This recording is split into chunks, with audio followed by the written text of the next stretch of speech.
I call this meeting the Hurst-Euless-Bedford Independent School District to order. Let the record show that a quorum of board members is present, that this meeting has been duly called, and that notice of this meeting has been posted in accordance with Texas Open Meetings Act, Texas Government Code Chapter 551. Good evening, everyone. Tonight, the Board of Trustees is meeting in a called work session board meeting. The board welcomes and appreciates comments and input from the community. Open forum is provided at each meeting to allow the public to address the board. There will be 2 open forums tonight. Open forum number 1 is to hear requests regarding agenda items only. Open forum number 2 is to hear requests or make comments regarding non-agenda items and will be heard at the end of the meeting. Those addressing the board are asked to limit their comments to 3 minutes per meeting. The speaker should identify his or her name, group affiliation, if any, and make a brief presentation with an identified solution if one is sought. Remarks should be addressed to the board as a whole. Oral presentations may not include charges against any employee or board member by name. It is my responsibility to determine if the person addressing the board has attempted to resolve a concern informally or through the district's complaint policies. If not, the speaker will be directed to follow the appropriate policy. The board requests that all presentations be made in a courteous, respectful, and professional manner and asks that speakers monitor their own behavior. If you wish to speak during one of the open forums, please fill out one of the cards located on the table in the entry hall. Dr. Harrington, any comments? Just a couple comments on some events coming up. Both high schools are putting on their high school musicals this weekend. And I think Bell already opened up, but this weekend we'll have Little Mermaid at LD Bell and Newsies at Trinity. Excited about that. And we've got playoff football on Friday night.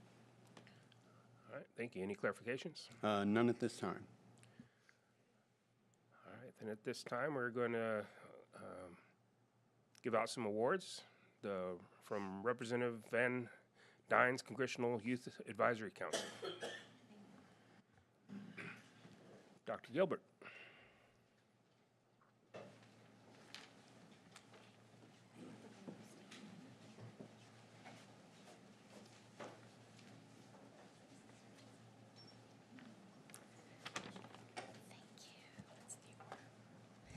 Good evening. Okay, so I always love doing this, coming up to recognize students. Want to give you a little background. You have in front of you the 6 representatives from HEB ISD to the U.S. 24th District Beth Van Dyne's Congressional Youth Advisory Council. So the advisory councils, the whole movement with advisory councils started in the 2000s, and it was an initiative that was meant to get individual members of Congress and their younger constituents to interact with each other. They really wanted to get kids participating in the political process. So there's 3 big goals for the Congressional Youth Advisory Councils. One is to encourage civic engagement with our kids. They will hopefully, after they finish this process, become active in civic life. It'll increase their awareness and understanding of the legislative process. The second one is it's an opportunity for them to give feedback. So it's not often that our congressional representatives get to meet such fabulous, intelligent young people and hear what their concerns are. So this is a way for them to stay in touch with younger constituents. And it's also leadership development. When you talk to the kids, they'll tell you they have homework. They have 6 meetings. They meet with Representative Van Dyne, and she brings in speakers. They serve on committees. They have homework assignments that they have to do. They have to make speeches. So it is a big leadership training activity. So I'd like to introduce you to our 6 representatives here from HEB. So we'll start with Matthew Chiangda. He is a junior from LD Bell. And parents, you can take pictures too. Okay, our next representative is Caden Cumberledge, and Caden is also a junior at LD Bell.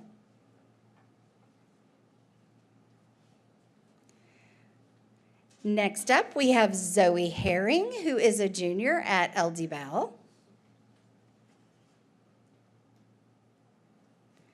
We have Fatima Mahmoud, who is a sophomore at LD Bell. We have Amaya Ramcharita, who is a senior at Trinity High School.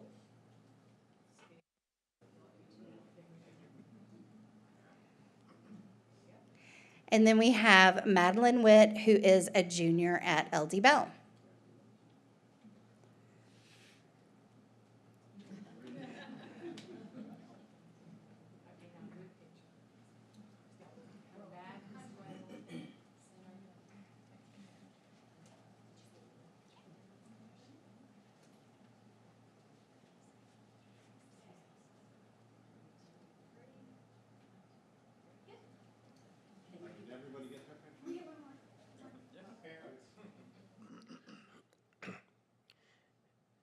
And Dr. Gilbert, after the pictures are taken, can you tell us a little bit how they got selected for this program?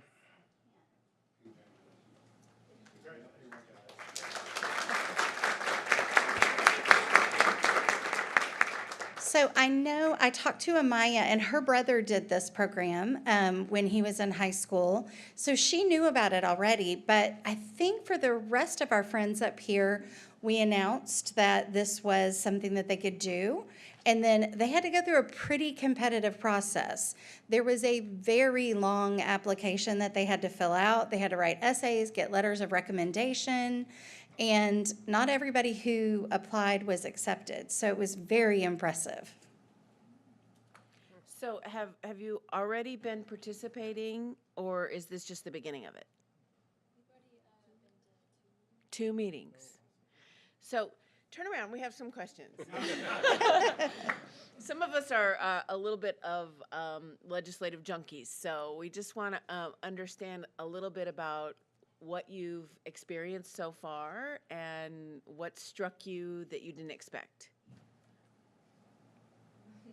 Well, like the first meeting was just like getting to like know people and like other people that were doing it, and then this last meeting that we had, there was like a panel of like law enforcement. We just learned from them.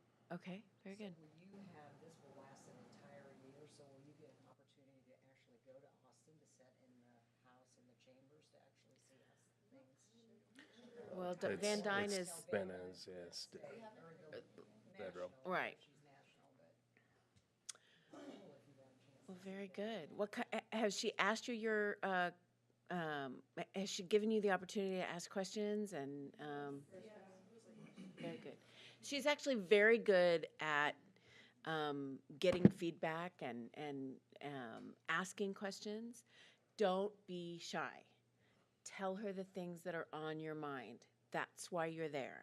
That's what she wants to hear. Yeah, congratulations, and we hope this turns into a great opportunity for each of you. More than just, padding your resume for college, but something that you can really learn from and use in the future. So congratulations.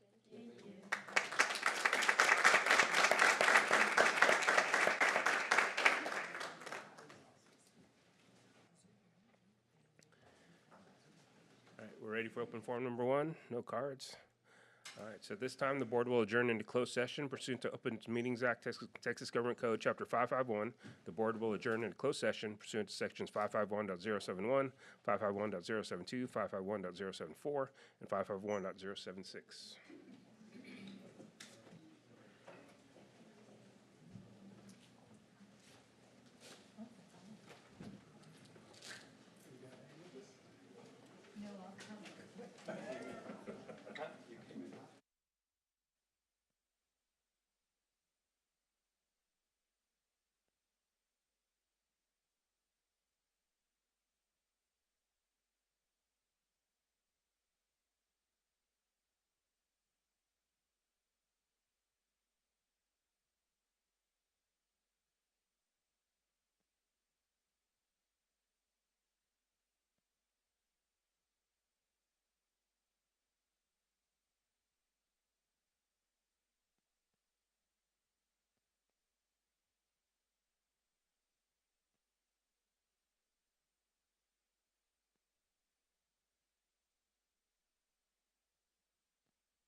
This time, the board will reconvene into open session. We're ready to hear some reports. So we'll start with disbursements for the month of October 2024. Any questions on those?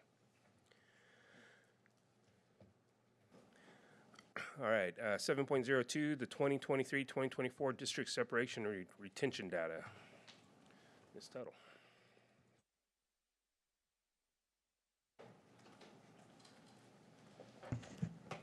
We are very excited to be able to share some information with you this evening on our district separation retention data, and I'm excited to have Karen Rose, our Benefits and Risk Manager, and Jacqueline Himela, our Coordinator of Human Resources for Data and Systems, here to present this.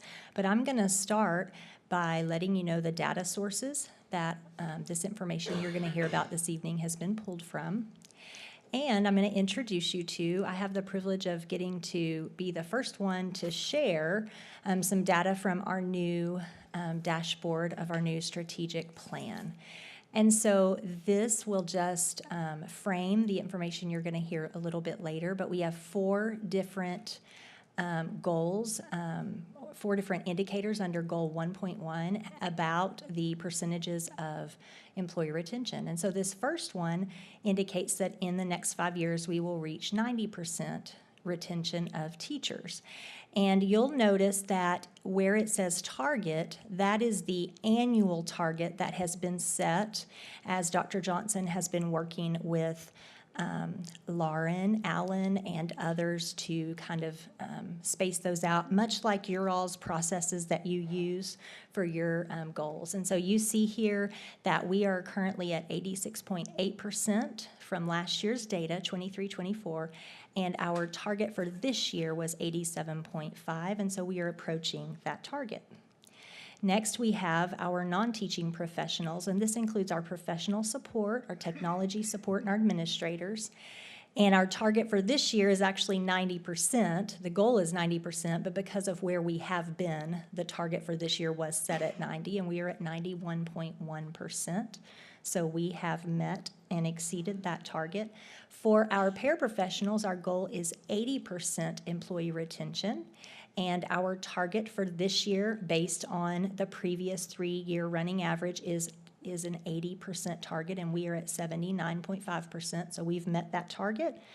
And finally, our auxiliary employees, our goal is 80%, and the target for this year is 76%, and we are at 76%. So that is the official data from our strategic plan, and now I'm going to turn it over to Karen Rose to take you through separation data. Good evening. Thank you so much for giving us this opportunity to talk to you guys. We have lots of great data for you, and so we're going to start with the separation data. So this data are all the employees that separated service between September 1st of a school year through August 31st of that same school year. And up here you see the total number of staff separations. And so the layout of these slides, every slide will show you 5 years worth of data, and then the most recent data will be in yellow. So you can see this school year, meaning the 23-24 school year, we had 479 separations, and you can see the breakdown of those separations. We're really excited because that was about 70 less than we had last year. These are the reasons for the staff separation. 54 employees retired last school year, and the majority of the other separations were due to a resignation. And here we have a breakdown of elementary, professional, and paraprofessional staff separations. So the far right-hand column, you can see the blue. We had 127 professional staff separate service, 65 were paraprofessionals. And just one thing to note, that sometimes we have more than one separation in a position. For example, we have a teacher assistant, they work a month or two, they resign, then we get another employee in that position, and perhaps they might resign middle of the year as well. So that would count as 2 separations. Here we have the secondary professional and paraprofessional staff. We have the administration, Pat May Center, support staff building. And then we have the auxiliary staff separations. So you can see last school year, we had 44 transportation staff separations. We had 70 maintenance and custodial separations, and then 29 were from CNS. So the reason for leaving HEB ISD. So we are taking this information based on what the employee writes on their HEB resignation/retirement form. So just keep in mind that the reasons they give us on their resignation form may be very different than what they put on their exit survey. They tend to be a little bit more honest on their exit survey in telling us the real reason why they're leaving. You can see the number 1 and number 2 reason for elementary professional staff separating. Please note this does exclude retirees. The number 1 and number 2 for 29 responses each, moving or the spouse transferred, and then personal reasons or seeking other opportunities. And in number 3 position would be another position in education, meaning they left us to go to another district. Secondary professional staff, you can see this list here. The number 1 reason was tied with involuntary resignation. Basically what that means is if an employee was on an addendum and didn't meet those requirements by the deadline, or if the person was a non-Chapter 21 contract, which means they started after August 1st of that school year, then they're put on a non-Chapter 21 contract. Additionally, position ended, which means an employee was hired for a 1-year only position. That position ended. So those are some examples of involuntary resignations. And then number 2, tied for number 1 and 2 would be a position in education. So years of service with HEB. So this gives you information about the total years in HEB before a person separates service. So this doesn't show you how many years a particular person has in teaching. It's just how many years they have teaching in HEB. And so I'll draw your attention to the very large number that you can't help but notice. We had 78 teachers separate service last school year, and then 27 teachers left after less than a year. So typically that means they either started late and went through the end of the school year, or they started and then resigned mid-year. But we have more data to kind of explain what this really means. And I also want to draw your attention to the 16 to 20 years. That looks like a huge spike in separations, but it's not really. It's that's 5 years added to one single category, and the years before that are just individual years. Exactly. So 23, 24 separations. So in red, you will see all of the separation reasons for the teachers that were here for less than a year. And there's a total of 27. So 14 of those 27 were involuntary resignations, which is a huge number, and then 4 resigned due to family, and 4 resigned due to health reasons.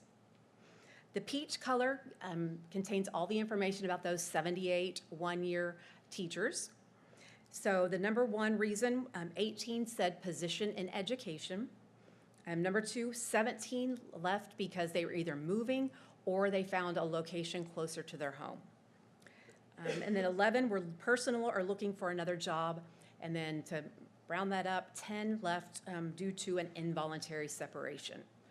So when you look at the involuntary separation, that's a total of 24 out of all of those separations. Now we have it broken down by elementary. So you can see 46 teachers left after a year out of those 78, and then 14 left after not completing a full year. And then we have the secondaries, years of service in HEB. So before we move on to Jacqueline Hemela, she's going to share some great survey data so you can get to be able to hear exactly what employees write on the surveys. Just want to see if anybody has any questions about the first section. Did the end of ESSER have anything to do with any of these numbers, or? That's a great question. So we actually did offer every employee, I think we had about 49, every employee was offered a position in an area that they were fully certified in. We did have some, though, who chose to leave in lieu of accepting that. The majority of the ones that you were just looking at really did have to do with non-Chapter 21, as Karen mentioned, addendum requirements, and then we also did have several who were out on a one-year position, and so we filled their position with someone. But ESSER did have an impact, but it wasn't a very great impact. Okay.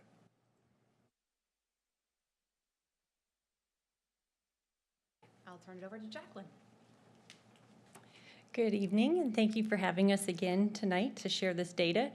I will be going through all of the exit survey responses as well as new hire survey responses. So for our exit survey responses, these are staff members that resigned after the end of last school year, and they are collected from September 1 through August 31st. We do always want to be mindful of the importance of all employees knowing that this is 100% anonymous. So when we collect this data, the only way we know that where they are at is by the position and location that they actually give us, not by an individual respondent.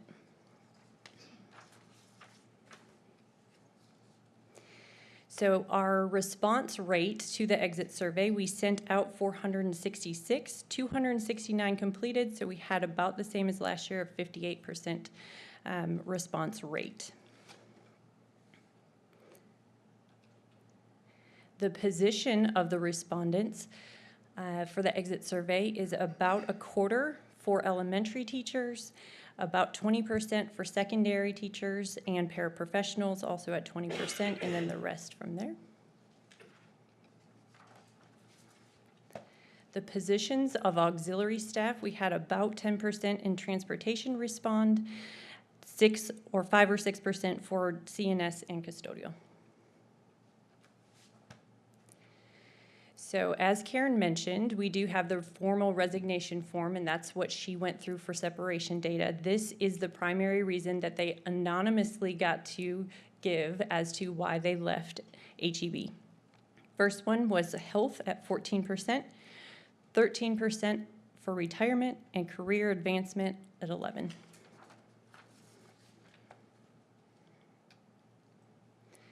The primary reason for elementary campus teachers, nurses, and librarians. Number one was job concerns at 18%, and that could include lack of opportunities, their work environment, maybe the leadership, and then also they could have just disliked the position in general overall. Number two, they moved to another district at 15%, or number three, moving completely away from the DFW area at 11%. This is the same breakdown, but for secondary campus teachers, nurses, and librarians. 1 and 2 were tied at 18% with retirement and health issues. Number 3 was career advancement at 15%.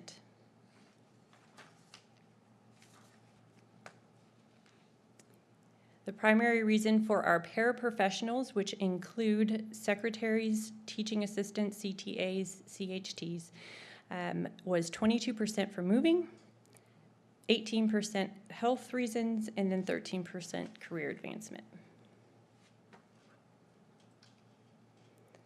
Our maintenance and operations employees, their primary reason for leaving the health concerns was number 1 with 7 respondents, number 2 was career advancement, and then number 3 was retirement.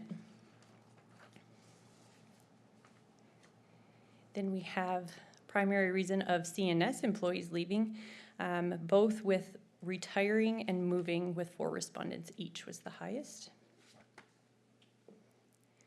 Primary reason for transportation to leave was health and job concerns, both with 5 each. Number 3 was moving with 4 respondents.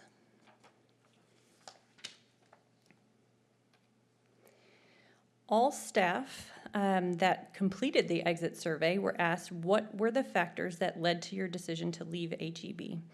Number 1 was family at 15%, number 2 was personal reasons or a need for a change at 12%, and then number 3 was health reasons at 11%.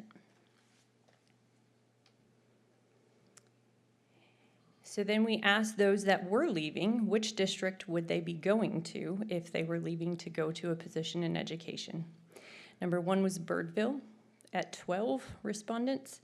And then the next were all tied with 7, Grapevine Colleyville, out of state completely, private or charter school, Arlington, and Mansfield. They all had 7 respondents each.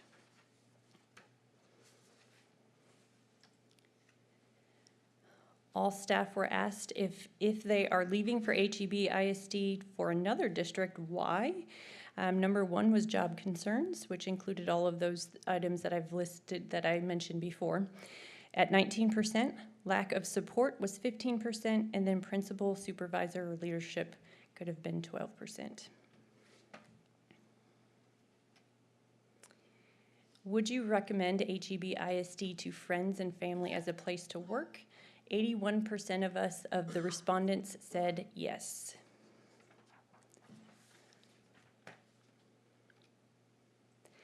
Why would you not recommend HEB ISD as a place to work? So for those that said no, the largest reason was the campus or department culture or leadership. Number 2 was the job stress, challenging workload, or expectations placed, with 9 respondents. And then the third also with 9 respondents, was the district's future or central administration leadership. What did you like least about HEB ISD? Number 1 was the administration or supervisor. Number 2 was lack of support with 20 respondents. And then number 3 was salary or stipends, which was 14 respondents. And that was less than reported last year. So that number decreased.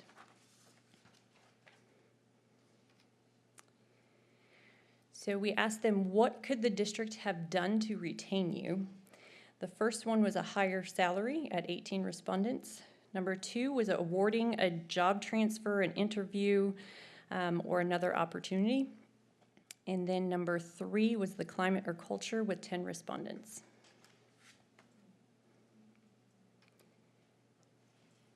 So besides just the things that they liked least, there's also a lot of good things that they liked, so we'll hear these as well. So what is the best thing about working in HEB ISD?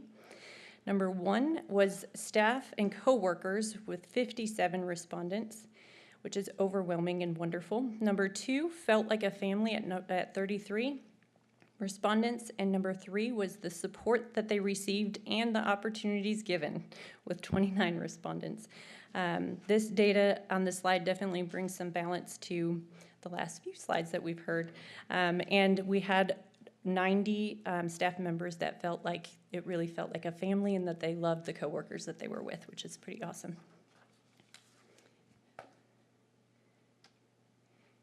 Okay, so that was all last year's employees that have resigned. Now we're going to transition over to the new hire survey, which is current new hires that are sitting in their roles right now. This is sent to paraprofessionals, professionals, and technology staff, as long as they started by August 31st. So we sent out we had 260 new hires that we sent this survey to, and 166 responded. So we are looking at about 64% of our new hires that actually provided this data for us. The new hire survey respondent current position, we have about a third at elementary and secondary each, about 22% as paraprofessionals, 10% as professional, and 5% as administrator. So the main reason they selected HEB ISD is number 1, the district reputation at 22%. Number 2 and 3 happen to be tied at 14%. You're in a good location, and you also had a job opening that I am qualified for. And then number 4, we have 12% of our staff that were former HEB staff that might have left and then came back because they missed it. How many years of school district experience do professional staff have? We have 13% at 6 to 10 years, 12% from 11 to 15, 11% from 16 to 20, and 9% from 21 to 25. So that means about half of our new hire respondents have 6 or more years of experience. How many years of school district experience do our paraprofessionals and technical staff have? 0 years is 7%, 1 year is 5%, and then 5 years is 3%. So these next slides that we are providing definitely celebrate the areas where we're making a positive impression as a district to our new hires. So our respondents were able to tell us how well the campus administrator with whom they interviewed reflected a positive image of HEB in all of those areas. You can see overall it's 3.85 out of a scale of 4, and all of them are above 3.82. They were asked to rate their experience with the principal and supervisor, and every single category increased this year in yellow for those reasons below. They were also asked how much time did their principal or supervisor spend with you on the first day. We had a third that spent more than 2 hours with a new hire. We had a fourth of administrators that spent 1 to 2 hours with the new hires. And then we had about 20% that spent an hour. So we have about 75% of our administrators that spend at least an hour with every single one of their new hires on their first day.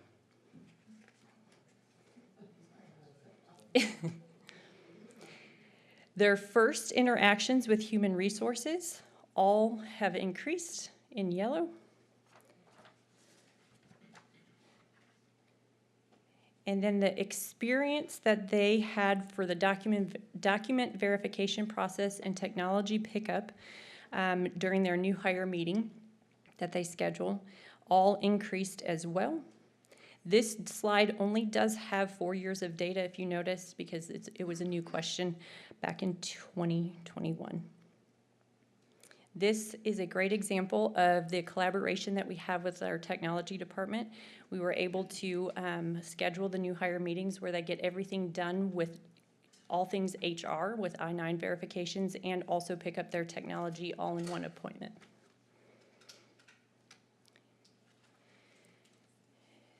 So we had respondents answer this statement. I received proper training and was provided the resources necessary to effectively and safely perform my job responsibilities.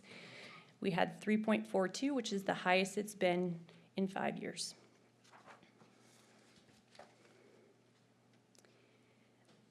New hire respondents' level of satisfaction with HEB after their first 30 days or so.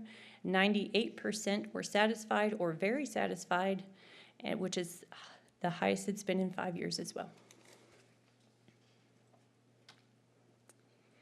We did ask what was one thing that could have made your first 30 days with HEB ISD a more positive experience.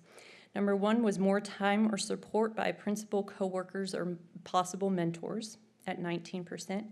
And then number 2 and 3 were tied at 16%, which is given clearer expectations and responsibilities of their job duties, really understanding what they are signing up for. And then more training on campus procedures, policies, practices, student behavior, best practices, all of the things that we all want to know our first day. And then this is always incredible every year that we run this. Now that you have been here for 30 days, how long do you anticipate being here with HEB? And we know it's not concrete data, but it does give a great indication of our current new hires' level of satisfaction with us when we have over 50% that want to retire with HEB ISD. And then 83% to be here at least 5 years or more. Do we have any questions before I turn it back over to Cicely? Any questions on the data? Just a few comments, Matt. they turned it back over to you. Do you have something else to say? Sorry. No, I don't want to interrupt Cicely. Nope, I was just gonna close it up. No, we're good. Go ahead. So this is a new presentation. We haven't gotten this before. It's now going to be an annual presentation in November. When Julie and I met in our goal team and decided, or made a recommendation to the board on what presentations we would get based on the goals in the strategic plan, this one bubbled to the top because it's important to us. And you all did an amazing job of putting together a lot of information, not only in this report, but there was an equally robust report for campuses that was provided to us on Friday. And I would just like to thank you and commend you for doing that work. I think it was put together really well. It was a big ask, and it was an extra effort, and so I just want to say thank you. I think this information will be, it was well received, and I think it will be helpful. One thing I'd like to ask you is, would you highlight for us some of the things that you are doing, or preview to us some of the things that you'd like to do after seeing some of this information on, if we get a teacher past the first couple of years, they're going to stay. So what are we doing for support of those first couple of years for our staff? So we've been watching the data for 0 to 2 years for several years. That's always going to be a sticking point that we really want to pay attention to. And so what I can tell you, while I can't speak to all of the specifics, is while this report is new coming to you all, it is something that's been shared at the executive leadership team level annually. And I know that our curriculum department has used this data, for example, to inform the way that they're offering training. I can also tell you that our campus administrators and department administrators receive their own report, much like the employee survey. All of that is provided to them, and many of them also do quarterly climate surveys on their own to get additional data on their campuses. I'll also point out that in our 5-year strategic plan, one of the big key actions is that the executive leadership team and human resources department will provide training on research-based practices, high leverage strategies for creating a climate that impacts retention positively. And so that's going to be a long-term goal that we will begin working on. I can also tell you that we work closely with Darla and with Katina's offices. They also receive all of the data verbatims and go over all of that information as well with principals and with campus and department leaders. Excellent. And I want to say thank you to Karen and Jacqueline, and thank you all for prioritizing this important information. Appreciate it. Thank you very much. All right, we're ready for the college readiness report. Dr. Norgard.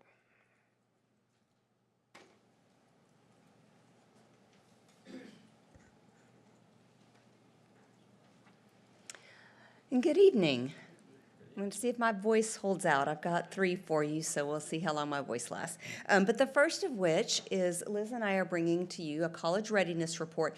It is similar to reports we have brought to you before, but with a new lens through which to look at the data. So it's connected to our strategic plan under college, career, and military readiness.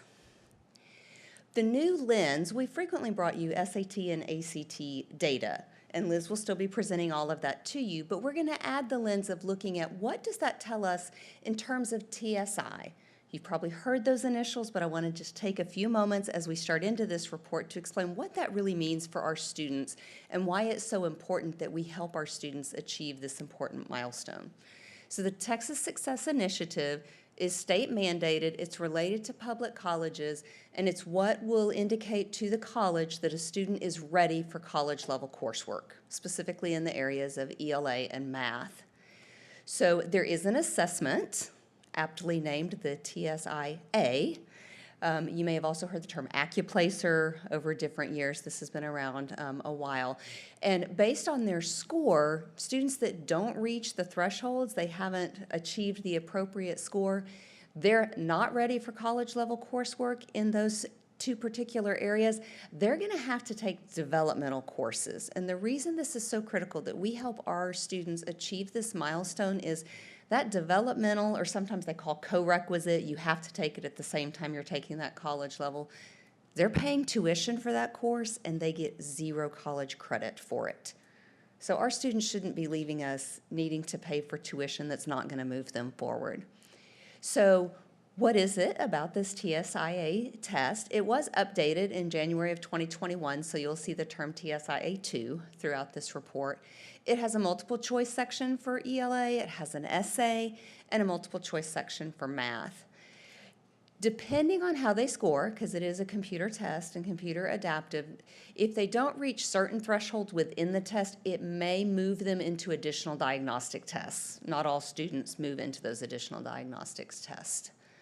So when they're all said and done with this test, we see if they have reached TSI exemption. They can do this, we've been talking about the TSIA2, but also achieving certain thresholds on SAT or ACT means a student can reach this criteria. So if they're TSI exempt, they can go ahead and enroll in those college level courses without having to pay for courses that don't end up on their transcripts. And they can be exempt in one subject or the other, or ideally we want our students exempt for both ELAR and math. So I'm going to turn it over to Liz to give you our SAT and ACT data. Okay. Thank you. Good evening, everyone. So looking at our SAT data, this report, as well as with our ACT and our TSIA, we're going to be looking at our high school students, our high school seniors who graduated in 2024. With our SAT, HEB administers and pays for all juniors to participate in the spring school day SAT. Some students may register outside of HEB to retest and have additional attempts to get their scores up. But in our data here, they are only counted once, no matter how often they are tested. So here is our SAT comparison data for our district, longitudinal of 2 years from 23 to 24, and as it's related to the state and the nation, and looking at our mean score, which were really in line with the state and nation, even though we know the nation has so many more testers than we do. And this is just the trend report, looking at it longitudinally in graph form, in English reading and writing, and then our SAT trend in math. So students, in order for them to meet the TSI criteria that Holly talked about to be able to go ahead and move forward in the college math or ELA courses that they can actually earn credit for, students need to receive a greater than or equal to 480 on the evidence-based reading and writing, or 530 or greater on mathematics. So in HEB, students that met that criteria, we had 50% of them that tested that met the criteria for ERW, and then we had 31% that met it for math. So now looking at our ACT data, again, same data, we're looking at our high school seniors, but this is a different type of group that we're looking at.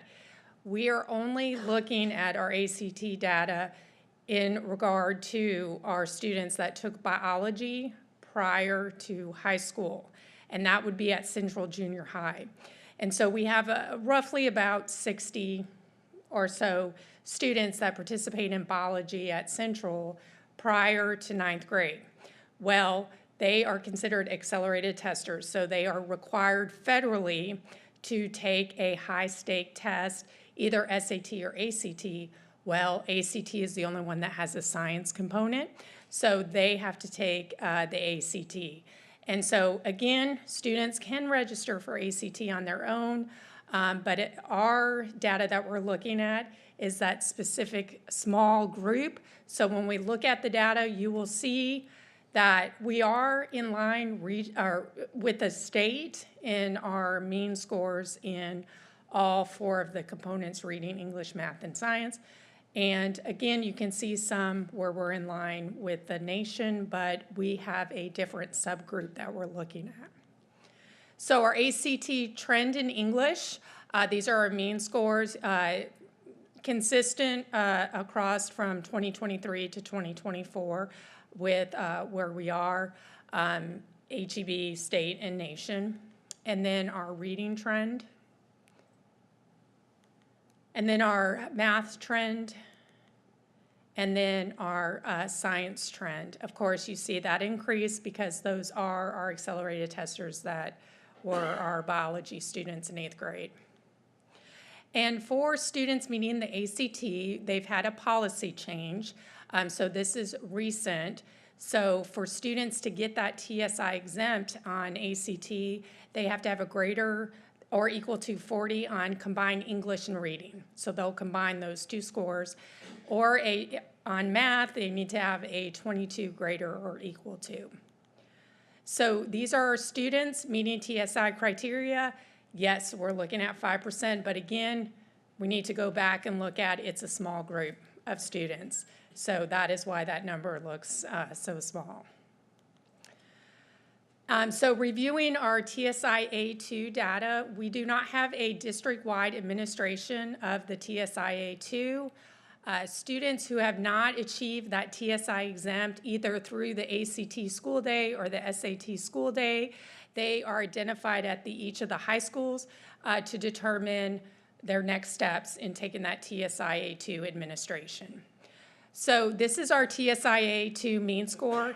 In our district, most of our students are earning that TSI exemption through their English multiple choice or their math. So you can see the diagnostic and the essay and the math diagnostic are a little less in percentage, but that's just the mean scores are smaller. So students meeting ELA criterion TSIA, if they're greater than 945 and are greater than 5 on the essay and the ELAR multiple choice, then they can meet TSI exempt. Or if they're less than that 945 and they do go and get down to that 5, to the diagnostic, and get a 5 or greater and a 5 or greater on the essay, then they can meet TSI exemption. And then for the math portion, it's greater than 950 on math or less than 950 but getting a 6 on that diagnostic. And so these are our students that are meeting TSI criteria through reading and math, 13% in reading and 16% in math. So now we have gone over the TSI exemption. This is what exempts them from having to have those remediated English or math courses in college. But now we're going to look at what does that mean with CCMR. And so taking the TSIA2 data, the SAT, the ACT, and also completing a college prep course in either ELA or math, students can earn TSI criteria for CCMR. There's a lot of acronyms using the word TSI, but this is the Texas Success Initiative through CCMR. And so here in HEB, we've had 43% of our students in 2024 that earned that criteria for ELA and math. And so that's what goes into CCMR. And then for just reading itself, ELAR itself, we do have an increase. We are seeing an increase from the previous year at 53%. Now we have 58% of our students that are earning that ELA. And then for math, again, we see a slight increase from the previous year, 43%, up to 46%. So any questions on the data? Yes. So Liz, I have one quick question. You said that the SAT and the ACT only count once. Does it count the first time they take it or the last time they take it, or how does that work? It's going to be their their highest score that they're going to take. So, because that's what's going to end up meeting their exemption requirements. Awesome.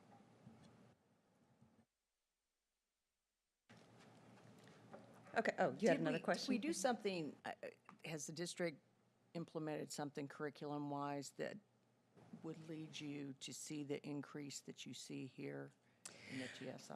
So it's interesting when you look at the data. I'm about to tell you the things we have been doing, but the overlap, the students that are meeting it in both criteria, that number is staying the same, but we're gaining more students in English and gaining more students in math. That overlap is staying the same, which ideally that's where we want it to grow.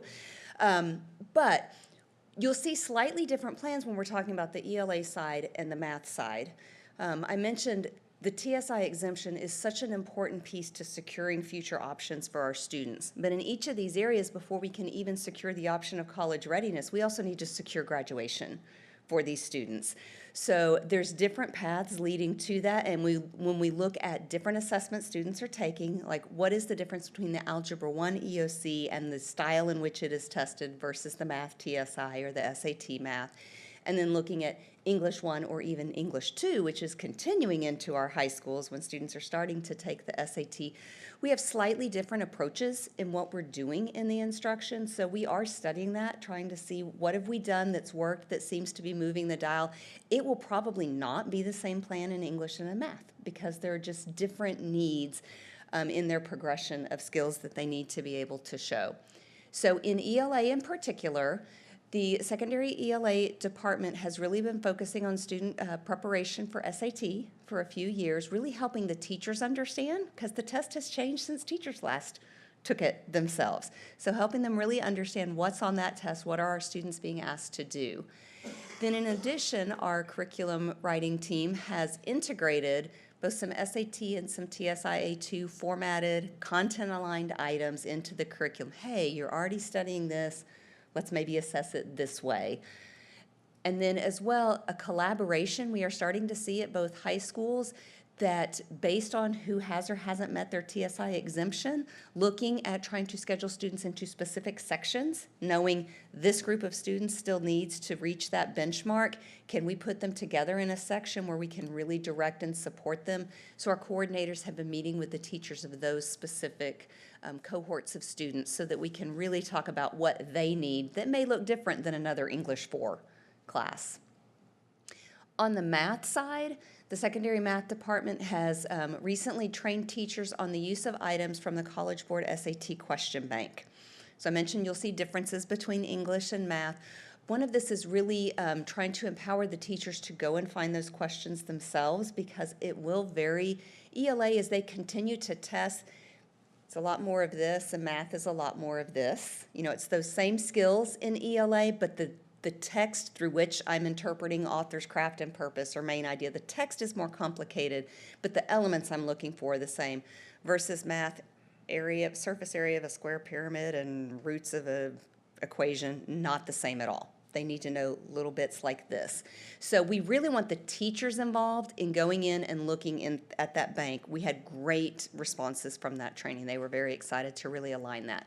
We're going to continue to support our teachers in Desmos. Desmos is an online graphing software program that is available on some tests and not others.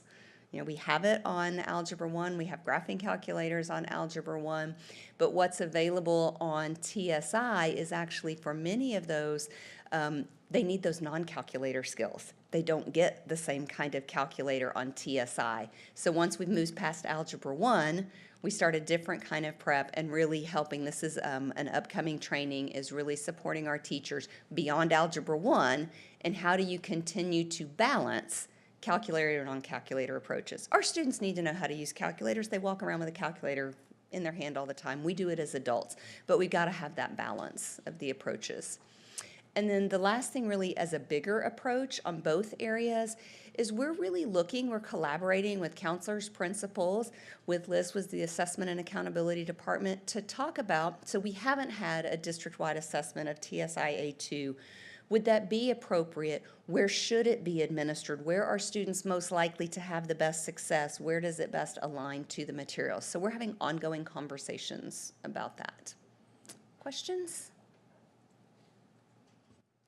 Are there any questions from the board?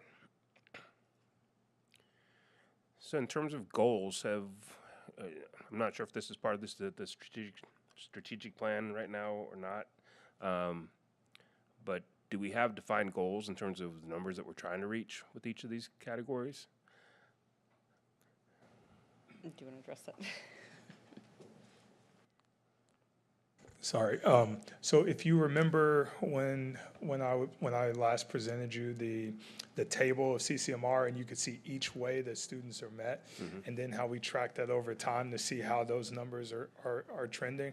So we continue to create that table for each year, and we continue to try to raise those numbers. And what she did was she pulled out small little snippets and presented that here. But yes, we do have long-term goals to continue to Okay, increase. because I know, we need to hit our CCMR numbers for state accountability, and this is one path, but there's also, 2 or 3 other paths too, right? So we have to decide, how to focus and use our resources and all that in terms of getting the best outcome overall for the most kids. Yeah, and just to be clear for, the board and the public is, we have 2 separate systems going. Like she said, we have the graduation system, and then we've got the post-secondary readiness system. We also have the CCMR system, and then we also have the college readiness piece. CCMR and college readiness, while they go together, they're really separate. And some of the goals that we have for college readiness far supersede anything that would come from CCMR. Okay. Holly, let me ask another question quick. On the TSI, we used to give that at the high school levels, correct? So in the past, we In the have past, we offered did. an in-class administration, not a school day administration like we would do with SAT or Right. ACT where it's shut down. It would be within certain courses. Right. Was within the Algebra 2, and that's part of what we're talking about and looking, is that really the best place to administer it if we were really looking at where are students? Students can meet CCMR in many areas, and great if they meet them in lots, but we really need to look at who's not meeting, Right. that we can find the best path and option for them. So we're continuing to look at that. That may come back in some form of that, or it may be dependent on who's already achieved which landmarks. That's an ongoing study. All right, any more questions? All right, on to our next report, which is Circle Progress Monitoring, pre-kindergarten, beginning of year. So this is the whole other bookend. We started with our students that are leaving us and headed to college, so now come with me down to some of our youngest learners. You have had pre-K data in various reports, but this is the first time that we are bringing it in a report to the board.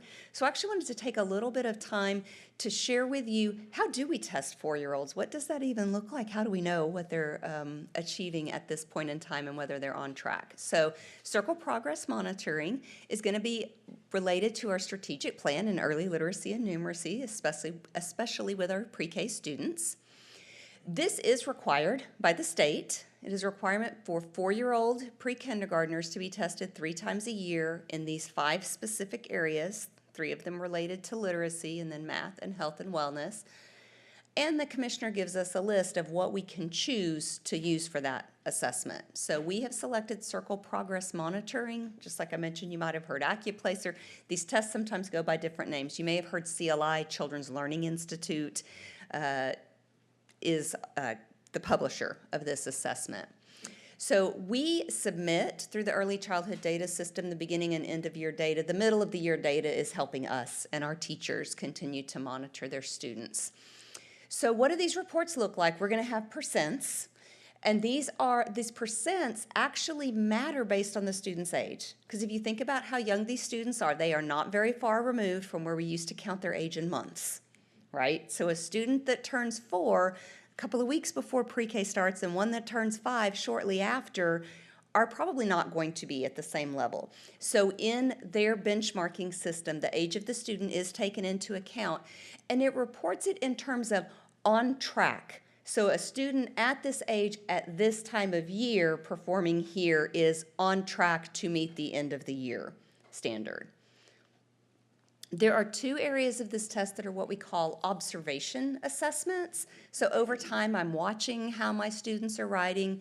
This early writing skills is what it's called in Circle. That's related to the emergent literacy writing, and the social emotional behaviors, which is related to that health and wellness. Then the other areas are direct assessments, where a student's going to come and, Fred's going to come and sit next to me. I'm going to ask him some things, he's going to answer, and I'm going to record those answers. Some of those direct assessments are also timed. So here's what some of them might look like. Rapid letter naming. This is going just a little faster than what the students get. They get 3 seconds per letter. That was 2 to see how many you can get correct in 60 seconds. Vocabulary. How many in 60 seconds can the student tell me from these black and white photos? Rote counting, count as high as I can. This is an untimed test, but this is back to direct assessment, not observation that I mentioned. So it doesn't matter if at one point in time I heard Becky count up to 23, the day she sat down with me, she mixed up 7 and 8. So it's that single time. So that is something to keep in mind with direct assessment versus the observation. It's not have they ever done it, it's what they do in that time. Shape naming, how many shapes can you correctly name in 60 seconds? Number discrimination, which one is a number? You know, these students are just starting to learn what numbers look like. Number naming, very similar to letter naming, 60 seconds. Then we present a lot more stimuli to them. Where are the triangles? Touch the triangles. And the teacher's going to record really just the first 3. If I got 2 out of the 3 right, I'm still going to lose credit for part of that. And then counting sets. I mentioned rote counting. How high can you count? This is a skill beyond that. It's really looking for students understanding the cardinal value. If you think about when a student learns to sing the ABC song, that's just learning the letters in order. And a different skill to learn. A says ah, B says b. Same thing with numbers. Just because I can count really high, until I understand that when I finish counting, the last number I said is the size of the set. There's 10. It's a different skill, so that is also on this test. And then they have some operations with pictures. You know, if I took some away, if I gave you 2 more, how many would I have? So, quick peek at what the test looks like. So here are those 2 areas that are observation-based. For early writing skills, 86% of our students, this is combined English and Spanish, are on track to achieve the end-of-year target, and 95% for social-emotional behaviors. Now, I saw a couple of eyebrows go up as we have talked a lot about behavior. I really talked with Joey Martinack, our pre-K coordinator, and really looking at what is expected of a student now, and of about 38 things they're looking at, they need 3 points to be on track at this point in the year. It's what do we really expect of a pre-K student at the very beginning of the year? Not a lot. So we need them to continue to grow at the middle of year and end of year to get where they need to be. But as of right now, 95% of them are on track to meet that end-of-year goal, so we're going to continue to support them in their social-emotional growth. Those direct assessments, the rapid letter naming, so remember, these are all back to direct assessments. The math comes together. I showed you several different math skills. It's all one assessment, but those are those direct assessments where I don't get multiple chances. It's here's what I got. So typically, those are not as high as those observation-based assessments, but here's where I am at beginning of year. Looking forward to see that continue to grow at middle and end of year. We do have 5 dual language pre-K classrooms in the district, and we have started last year, and this being the first report that I'm bringing to you.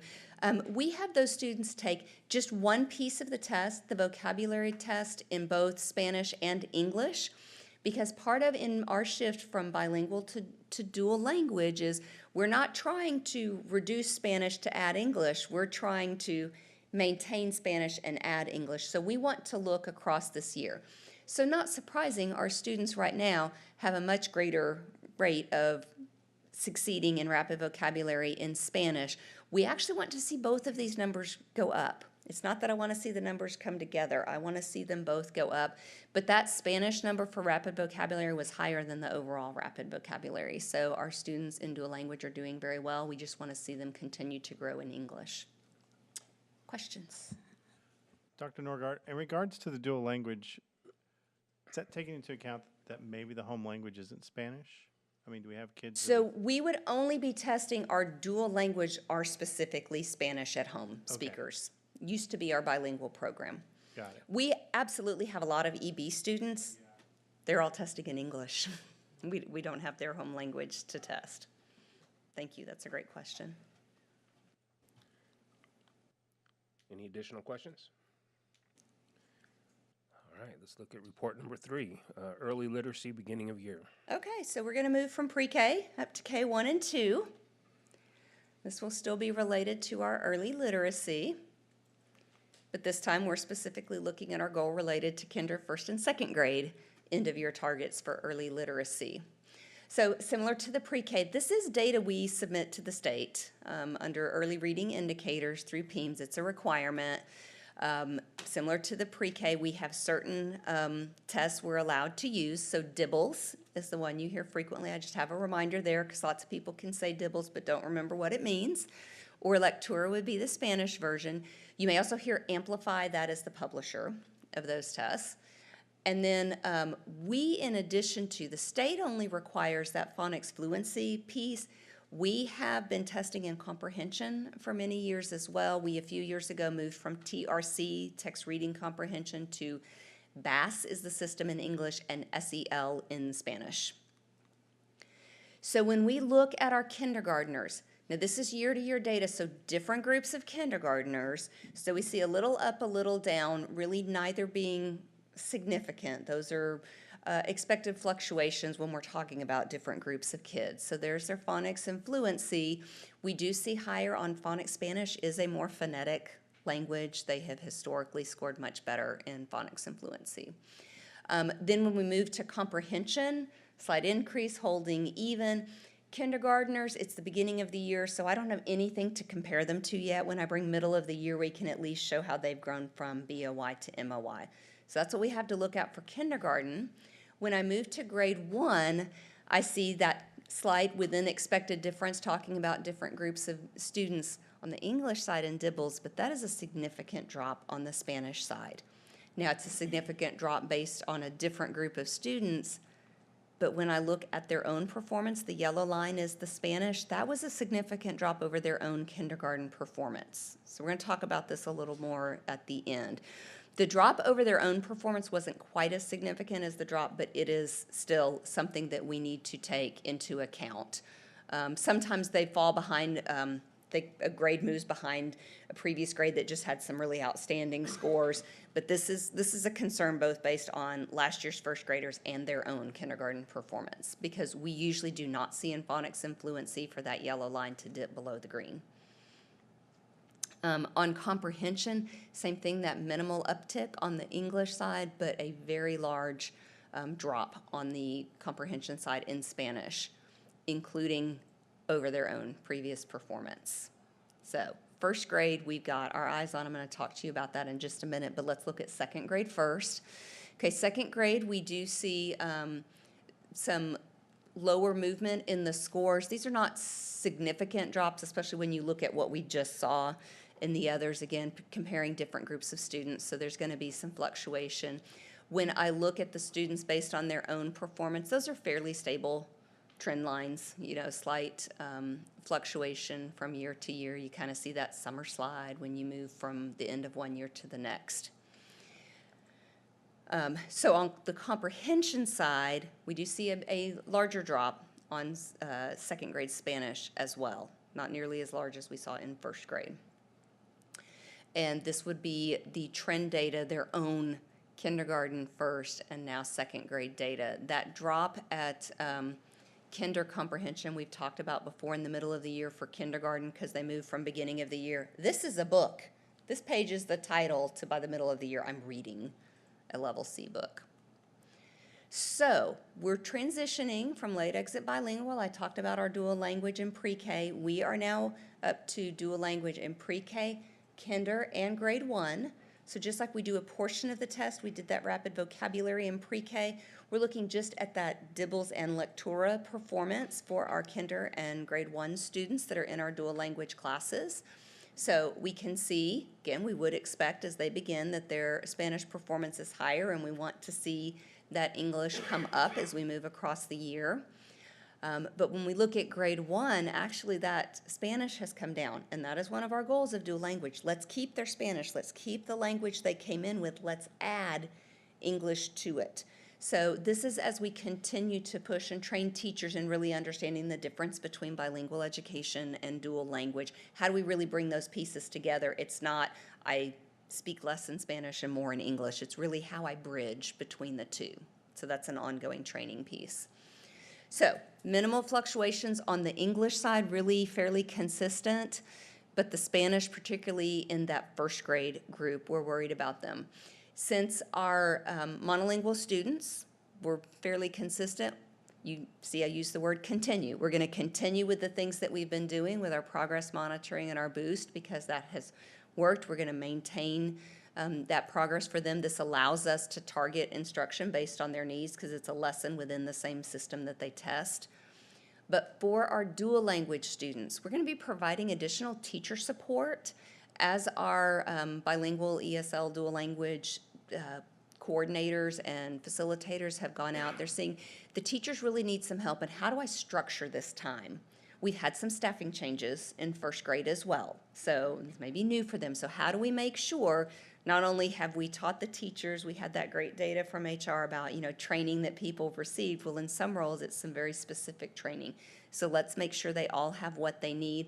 And in particular, we're looking at setting up what we would call a lab model where they get to go in and watch other teachers and go with the coordinator or facilitator to really see how this moves effectively. Because if you're not used to, I've got this small group, I've got multiple things happening in my classroom, how do I really manage all of that? Questions? Any questions on the early literacy? No? Okay. Thank you, Dr. Norgard.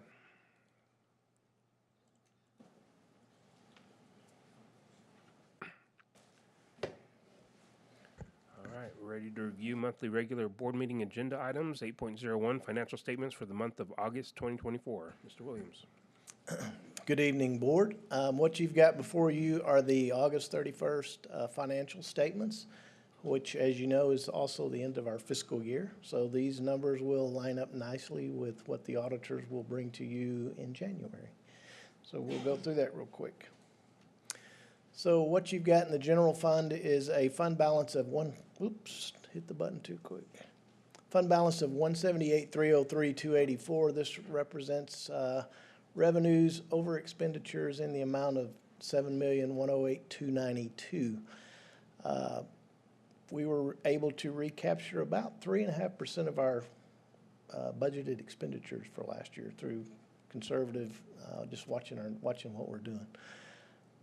Investment interest for the year was $9,044,630 compared to $7,249,752 for this same period last year. Total expenditures, as I just mentioned, we recaptured about 3.5% of that. Total expenditures were 96.48% of the budget. So this general fund budget performed very well. The general fund expenditure matrix, payroll was at $186,457,750, which we landed at about 86.6. That's a little bit shy of where we normally land, but as I've said all year, it's due to that last bullet point because our insurance costs are skewing that number a little bit. Utilities came in at $4.6 million, instructional supplies $3.4 million, and then of course other expenditures, which includes that insurance, was at $2.978 million. Child Nutrition Services fund balance of $6,918,626. That represents revenues over expenditures in the amount of $355,266. Mariella continues to do well with her department. Put a little bit more money back into her fund balance, which we're always working to keep that at the three month requirement by TDA. So we'll probably be spending some more this next year to keep that fund where it needs to be. Their total expenditures were 97.53% of their budget. So that fund performed well also. Debt service fund, fund balance was $24,248,705. That represents revenues over expenditures in the amount of $2,712,484.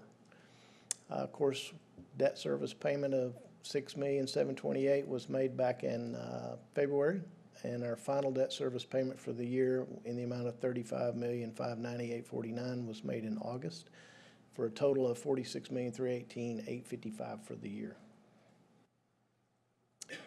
Tuition-based pre-K program, fund balance of $340,149. That was represented revenues over expenditures in the amount of $150,673. Revenue received for the fiscal year was 107.62% of budgeted.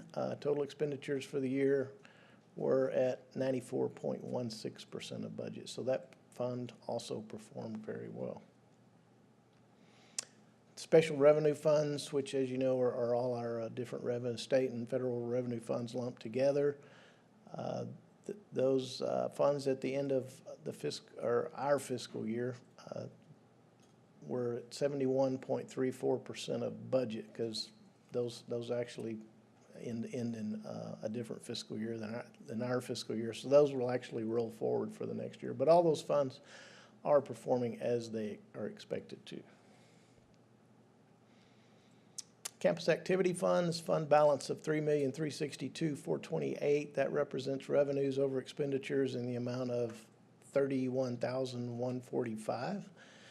Revenues for the period increased by $274,000, while their expenditures increased by $174,000. So that those funds doing as they're expected also. 2018 bond funds. This will be the last time you see this, because we will close this out to coincide with our fiscal year.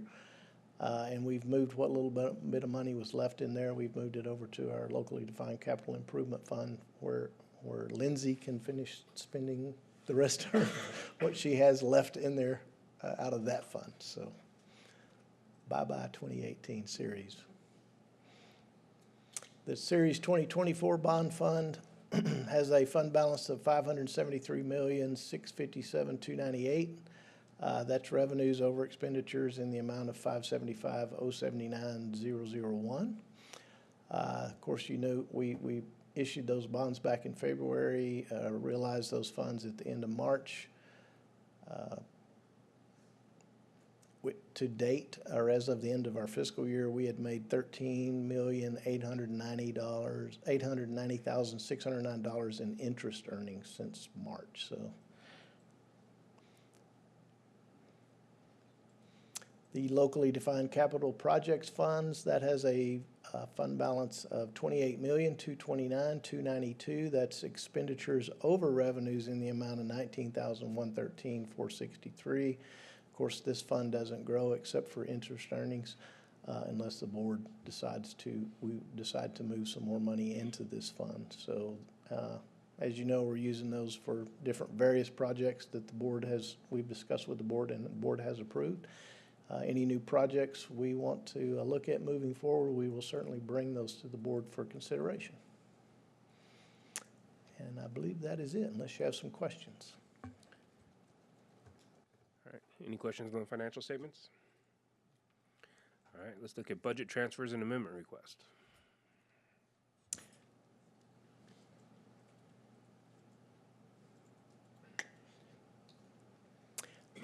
Okay, this month, this is for November of the current year, budget amendments and transfer requests. These are relatively routine, minimal. We've got some small ones for some, what's the word? I'm drawing a blank. I don't know. Hold on a second. Hold on. Let me get my notes. Staff development opportunities. There we go. Had to quit thinking about it before I could think about it. It's past my bedtime. The only other big transfer in there is we are transferring some funds from function 41 to 51 for some needed repair and improvements to our facility here that we're in tonight. So, any questions on that? Any questions on the transfers? All right, thank you, Dobie. Item 8.03, renewal of RFP 23-17 Integrated Pest Control Services for the district. Mr. Kerbo. Good evening, Board. You may remember seeing this as recent as July the 22nd. Let me explain. Part of this, a good bit of it, is paid out of child nutrition funds, and that's a cycle of funded items that we take routinely back to the board for approval. This was one of them, but the actual anniversary date of this RFP is this month, so that's why we're bringing it back for full extension approval, if so granted. This will probably be the last time we bring it as a board action because it's not expected to exceed $100,000. The only thing that would possibly affect that is our construction activity. That tends to stir up pests and so forth and may incur added costs. So we'll continue to monitor that and bring it to you as needed. All right, are there any questions on this RFP? All right, 8.06, no, 8.05, sorry. 4, purchase transportation vehicles. As part of the replenishment plan or of upgrading our bus fleet, we identified a number of buses that need to be replaced. There will be 6 54-passenger buses, 6 77-passenger buses. You've got the detail there. It shows the pricing and the vendors that will be purchasing these from. All right, any questions on the bus purchases? Yes, I have a question. Will that help the extracurricular bus route? I know that I almost ran into one that stalled on 121. I barely missed it. So would this be, give them better transportation to the, I know that soccer and basketball's getting here pretty quick, so that's a lot of buses. So this will help.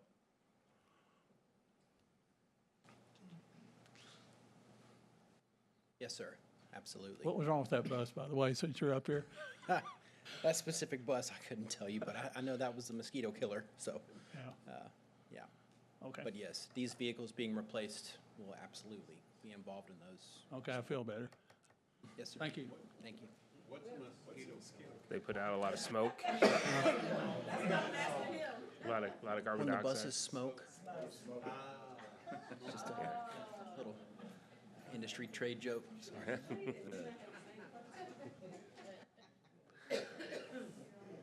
Okay, any other questions on the vehicles? All right, now 8.05, RFP 23-20 for student planner printing services. This agreement is for annual purchase of student planners that we provide to students throughout the district on an as-needed basis, and this is the first extension of this agreement. All right, any questions on this? Yes, ma'am. The Moose binders. Moose binders is what you commonly know them as, and Moose stands for something. You know, Ty? M-O-O-S, I don't remember. Yes, that's it. All right, no questions on that. 8.06, declaring real property at 1615 Pipeline Road, East Bedford, Texas, 76022 surplus and authorizing it for disposal by competitive sealed bid. As part of your Friday update, we provided information about this property that we acquired during a tax seizure, and it's you had some pictures, I think, shown in closed session of this property. It's heavily wooded, and it's adjoined several other vacant properties, and there's another site there. An individual has expressed an interest for this, so whenever that happens, we run this through administrative leadership to see if there's an interest in us acting on this, and this happened to be one that it's probably in our best interest to dispose of, and to do that, there's a prescribed way for doing that. This differs from the 3404 Raider site that you remember we sold to the Trinity River Authority. Since that was a taxing entity, we were able to sell that directly to another taxing entity without having to go through a bid process. This is different. This is a private citizen, so there are some back taxes that would have to be satisfied as a result of this sale. So that's when we plan on bringing it or selling it through a sealed bid process to maximize the revenue. All right, any questions on this piece of property? All right, 8.07, RFP 24-23 for visual and performing arts, supplies, equipment, and services. This is a replacement bid for a bid that's expiring at the end of this month. Excuse me, to provide VPA equipment, supplies, and services needed on an as-needed basis. And this provides us a list of approved vendors to be able to acquire those from. All right. Any questions on this list? All right, 8.08, international student travel. I believe this is a repeat of a trip that we already approved for Trinity, is that correct? But we already approved the same trip for Trinity, and this is for Bell. Yeah. Okay. All right, any questions on that? Okay, we're ready for action items. 9.01, consider approval of final agreement for construction management consultant services. Okay. This item, there's been a considerable amount of work that's gone into this item to bring to you. We've provided you a final agreement and developed the full scope of work that our construction management consultant will provide. And I'll stop there and let Josh introduce our presenter of the item here. Good evening, ladies and gentlemen.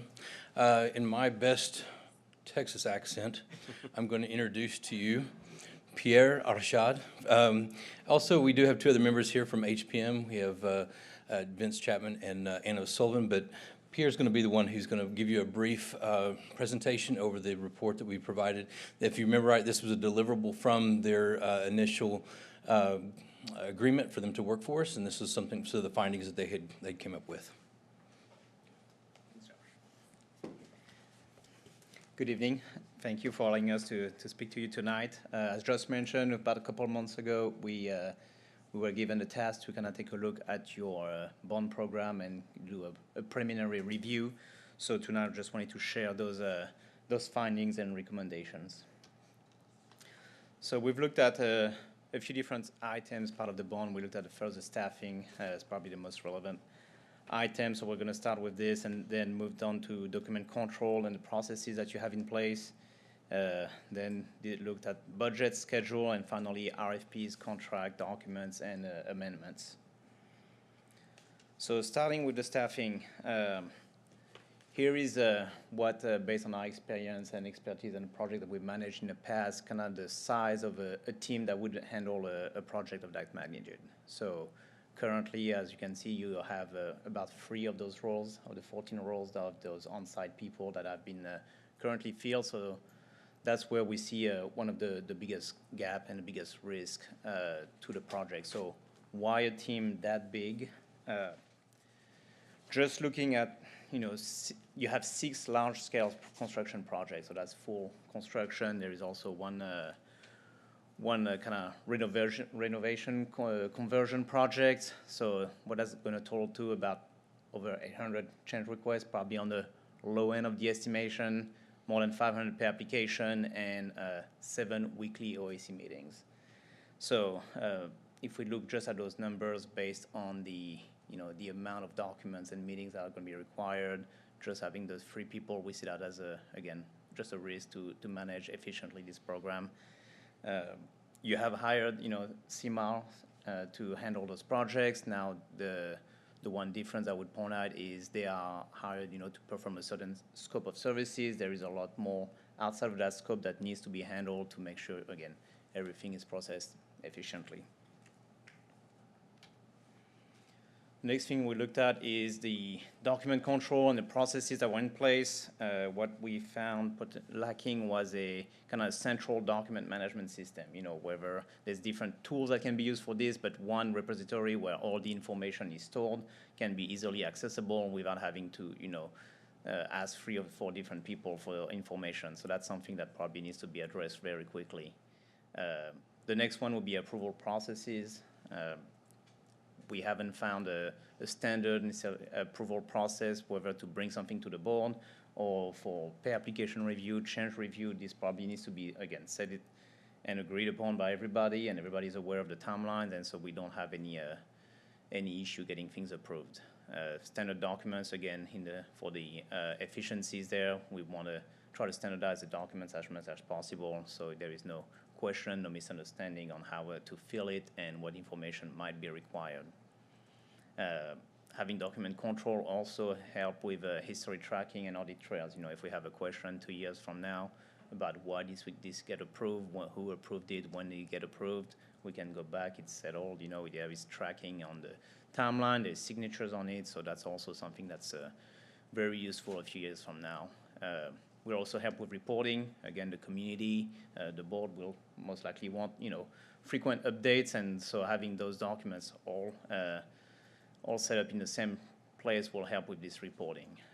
And then finally, archiving, just for, again, the audit trail and also the maintenance team after the construction is complete, so they can, have access to the as-built, the O&M's manuals and things like that, all, again, centralized. We don't have to keep looking for them. I put in Procore on here. This is one of the software that we use. I know you've had looked, I believe last month, into acquiring Procore. That would be something that we can provide for the district during our service. So that would be something, some cost that could be kind of pushed to the future for the district. Now, looking at the necessary budgets and schedules, there is a need for a master bond program budget and master schedule. We found some budgets, preliminary budgets and schedule, but that hasn't been compiled all together. So the district right now don't necessarily have a full picture of where the budget stands as a whole. Having those budgets also will allow us to track expenditures on the monthly or bi-weekly basis, especially if we use software like Procore. Those, as soon as they get entered, get reflected onto the master budgets. We'll also need to take a look at the forecast of the upcoming costs, just to make sure, again, as the construction costs come in, you ask to be approving GMPs and different contracts to make sure that, by approving those contracts, we're covered for the entire bond. Probably a need to standardize cost categories as well. That's also for tracking, reporting, just makes things a whole lot easier and a lot more efficient. Monthly budget reviews, again, whether they're tracked, on a separate spreadsheet or on Procore. We typically like to get with the CFO and also do a monthly kind of reconciliation, just to make sure nothing's been missed, nothing has been spent outside of the purview of the project managers. The schedule also need to incorporate all the owner activities. Again, right now the CIMA is going to be focused on a schedule for his scope of work, and then based on input of the owner may add some owner activities, but again they need to get that owner's perspective to be able to add those to the schedule. Again, accurate reporting is going to be key. And it also forces a better accountability. If everything's tracked and we know where everything is, we have all the signatures, it helps with the accountability of everybody. RFP contracts and amendments. We talked about this already, but it's especially crucial when it comes to RFPs and contracts, is to define what is the review and the approval process, who gets to review it, who needs to review the final approval before it gets signed. Does it go through back the attorneys, or is it all internal? There's probably a need to standardize the RFP documents and most likely explain a little bit better so there is no misunderstanding or assumption made on one side or the other, and then the numbers don't necessarily match what the expectation was on each side. Consistent contract, that's also, again, efficiency is to manage, not having completely different contract between different trade partners. And finally, the alignment between the contracts and the GMP amendments. Again, you brought GMP amendments, need to make sure that those align with the contract terms. Those contract needs to be adjusted properly. And that's all we had today. If you have any question for me or for the rest of the team. Any questions? Pierre, we go back to the slide that has the flow chart of the positions. Yes. Okay. So under the MSA that we have proposed in front of us tonight for that cost, tell me which of those positions are going to be filled with HPM personnel? So there is a senior program manager kind of leading all the project manager and the field project manager. There is one senior PM, one project manager. Again, the focus was to have project manager on the high schools. There will be 2 controls person because we've been asked to provide, help with audit and controls on the entire bond program. So we'll have 2 persons there. There'll be a schedule that comes and also a senior field project manager and a field project manager.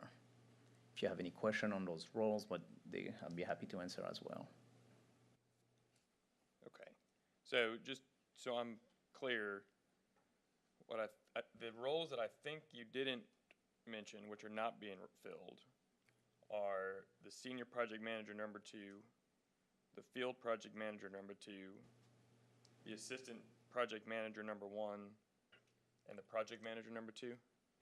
Yes.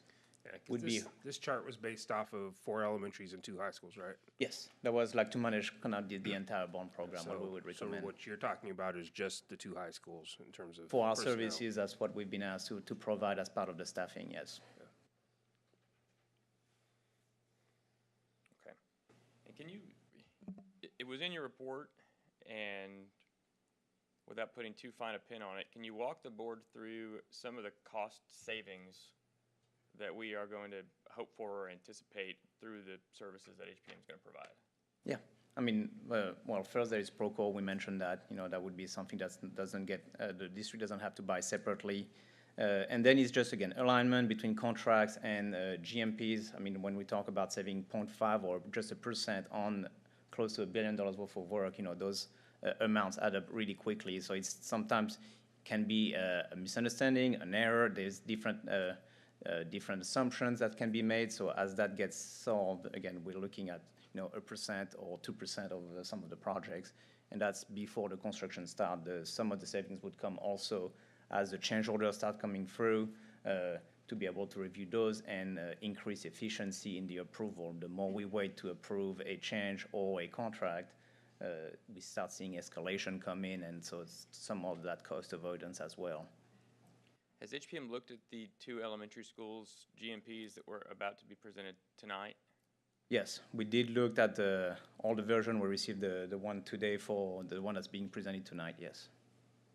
And is it your recommendation that we go forward as presented?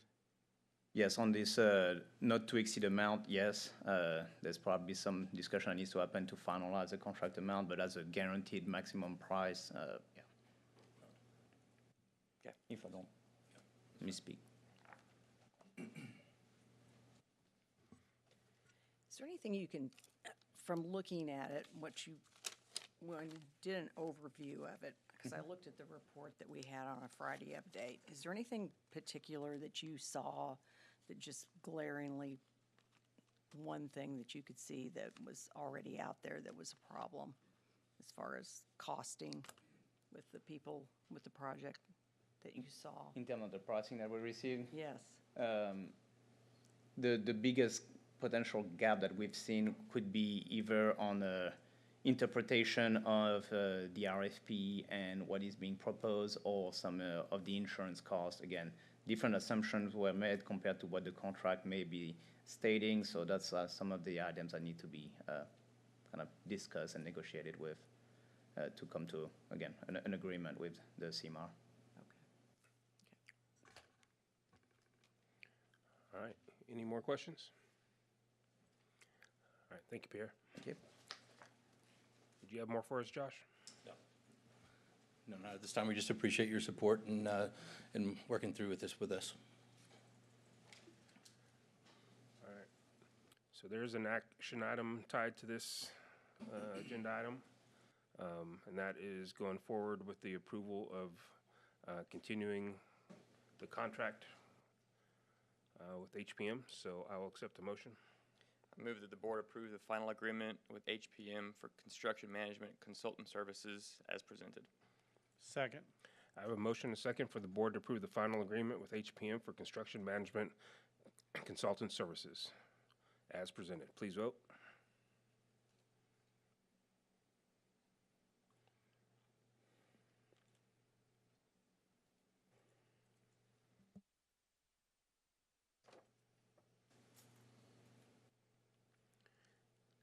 I think we need to change the screen, Ty.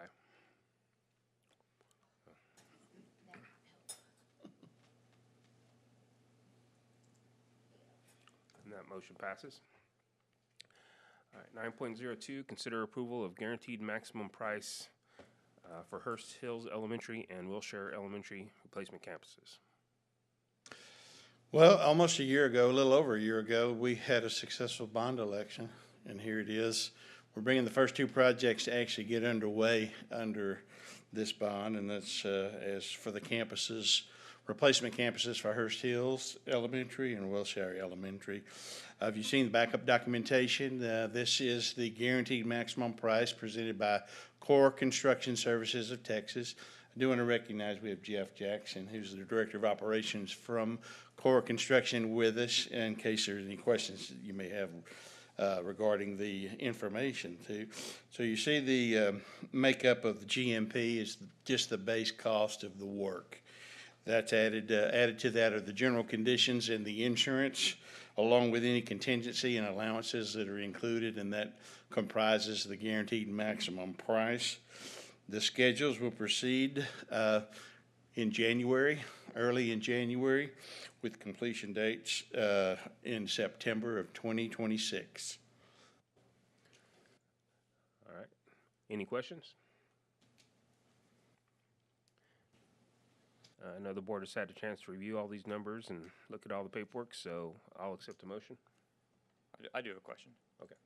So can you talk to us about the costs that are not included in the GMP and the delta between what the voters approved as far as the bond amount on both of these schools and the GMP, and where we are with those costs and whether we're still in alignment with our total bond budget that the voters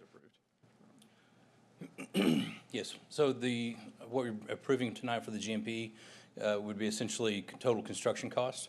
And what would the delta between that and what we asked what we told the taxpayers would be FF&E and soft costs. So within soft costs would be your architectural and engineering fees and costs. Also, sometimes commissioning. If we need commissioning, we need a third-party architect to certify that the storm shelters are designed correctly. FF&E is your furniture, fixtures, and equipment. Now, sometimes what we may do is we buy some of that, and then we may furnish it to the contractor GC as owner-installed equipment. And so that may be as well, but all the furniture and fixtures and equipment would be held on our side. I'm missing one. But do we have a projection of the soft costs for each of these schools that we can recognize in comparison to the GMP, to add them together to see where we are as far as the number that we took to the voters? Well, we took the voters 64 million, and I do know that we're underneath that. I just don't have that number exact for me right now. Well, we took the voters 64.5 on Hurst-Hills, and Wilshire was 62.5. Mm-hmm. We're well underneath that right now. With soft costs? Yes. If you don't mind, let me get the numbers together so I can bring something to you that would be more exact. That would be good. Okay.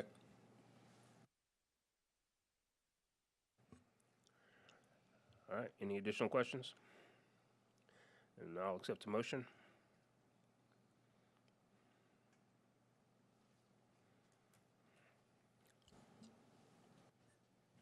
I move the board approve the guaranteed maximum price for Hurst-Hills Elementary and Wilshire Elementary replacement campuses as presented. Second. I have a motion and a second for the board to approve the guaranteed maximum price for Hurst-Hills Elementary and Wilshire Elementary replacement campuses as presented. Please vote.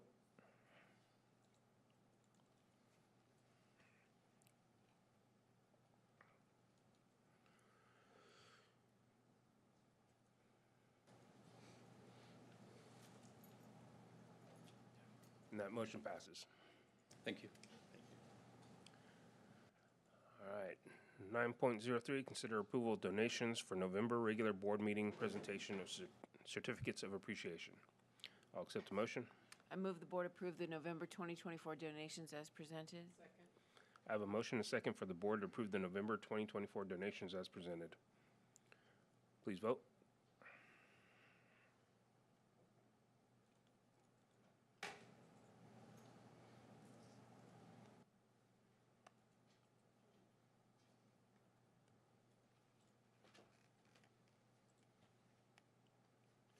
That motion passes.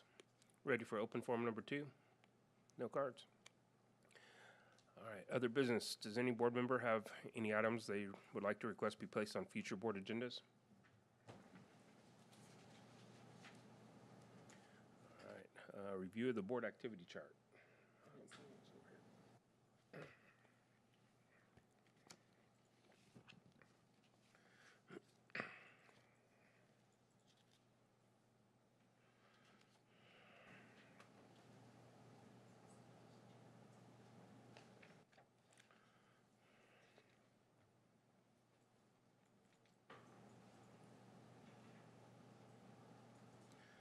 It looks like we have folks committed to everything through November.